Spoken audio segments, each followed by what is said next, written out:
അലാക്കിന്റെ കടന്നു. അപ്പൊ ഞാൻ വരുമ്പോ കടന്നിരും കൂടെ എന്താ ഇറങ്ങിയാറ് ഞാൻ മീറ്റിംഗ് കുട്ടി വെച്ചു ഞാൻ ഇറങ്ങിയ അയാൾ മരിച്ചുപോയി കാലങ്ങൾ കുറെ ഇറങ്ങി. ഇത് കുരുക്കളെ കാലത്തുള്ള കഥകൾ പറയണം ഓനെ കൂടെ ഉണ്ടായിട്ടുണ്ടാവില്ല. അപ്പോഴും ഓൻ കാണാത്തവർ പറയണേ. പിന്നെ അതാ ചോദിച്ചത് ഞാൻ മേജിംഗ് ഞാൻ കുരുക്കളുള്ള കാലത്ത് ഞാൻ പറഞ്ഞു. ഏത് കുരുക്കള് അത് ഫുള്ള് പറ. എന്താ മേജിംഗ് കുട്ടിയാച്ചില് ഇപ്പഴാണോ ഉദ്ദേശിക്കുന്നത്?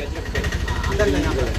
ഇത് മേജിംഗ് കുട്ടിയാച്ചിയുടെ സമയത്താ പറഞ്ഞത്. ഞാൻ മേജിംഗ് കുട്ടിയാച്ചില്ലേ ഇതിനിറങ്ങിയായിരുന്നു. അവിടെ തോട്ടിയും പിന്നെ തീക്കൊട്ടിയും കൊടുക്കാം. താടി അലാക്കിന്റെ ഒരു തോട്ടിയും കൊടുന്നു, ഒരു തീക്കൊട്ടിയും കൊടുക്കും. മേജിംഗ് കുട്ടിയാൽ പിന്നെ തോട്ടിനെ തലക്കാൻ കുറച്ച് ഓലക്കൊള്ളിൽ കെട്ടി മുറുക്കി കുളത്തി അതിന് പോവാ കുളത്തി തെങ്ങിന്റെ കടന്നീരും കൊണ്ട് തിരിച്ചോടെ കൊടുത്തു. കടന്നീരും കിട്ടിയ കത്തിപ്പിടിച്ചാന്ന് ഉമ്മറെ കയറാറുണ്ട് എടുത്താല്.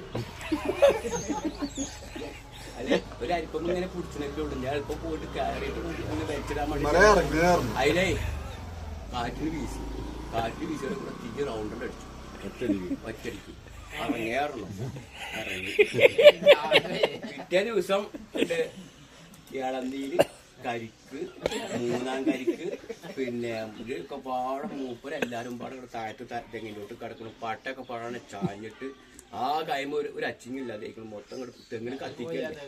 എന്നിട്ട് ആ തെങ്ങ് 2 കൊല്ലം കഴിഞ്ഞപ്പോ പെരും കായ്ച്ചത്.